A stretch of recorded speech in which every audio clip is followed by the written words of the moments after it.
Student, let's move to the next question, which is about the vocabulary, and we have to choose the correct option for the underlined word. We are a nation, he affirmed 3 years before the birth of Pakistan. Student इस sentence में जो underline word है वो affirmed है, which means जब हम किसी चीज पे जोर देते हैं तो उसको हम अफर्म्ड कहते हैं. लेट्स सी हमारे पास क्या पॉसिबल ऑप्शंस हैं. Told, sat, empathetically, broken. तो स्टूडेंट्स यहां पे हमारे पास सबसे जो करेक्ट और पॉसिबल ऑप्शन है वो बी होगा, said empathetically. Let's move to the second statement. The Quaid was a man of strong faith and belief. Student इस सेंटेंस में स्ट्रॉन्ग फेथ को अंडरलाइन किया गया है और हमें नीचे 3 ऑप्शन दिए गए हैं कि कौन सा ऑप्शन जो है वो सबसे ज्यादा इस वर्ड से मैच करता है या सिनोनिम के तौर पे हम इसको यूज कर सकते हैं. तो चलिए देखते हैं कि कौन से words. First one is frame faith, powerful faith and wavering faith.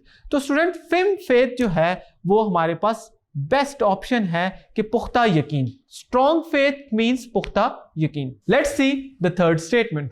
Keep up your moral. Student इस स्टेटमेंट में द वर्ड मोरल को अंडरलाइन किया गया है. चलिए देखते हैं कि हमारे पास क्या बेस्ट 3 ऑप्शंस हैं जिनमें से हम एक ऑप्शन चूज कर सकते हैं. Wealth, self esteem, voice. तो student will choose option number B जो कि सबसे ज्यादा अच्छा और इसका सिनोनिम ऑप्शन है. Let's move to the statement number 4. Don't be afraid of death. Student statement number 4 में अफ्रेड के वर्ड को अंडरलाइन किया गया है और हमसे पूछा गया है कि कौन सा वर्ड इसके नजदीक और इसका पॉसिबल सिनोनिम हो सकता है. Let's see the option. Attend to, scared, squared. तो स्टूडेंट अफ्रेड मींस डरना, तो यहां पे स्केयर्ड जो है वो हम लोग इसका सिनोनिम कहेंगे. Let's see the fifth statement. We should face it bravery और to save the honour of Pakistan and Islam. Student इस सेंटेंस में द वर्ड सेव को अंडरलाइन किया गया और हमसे पूछा गया है कि नीचे दिए गए ऑप्शन में से इसका बेस्ट सिनोनिम कौन सा हो सकता है. चलिए ऑप्शंस देखते हैं. रिपेयर, कॉप विद और करेक्ट.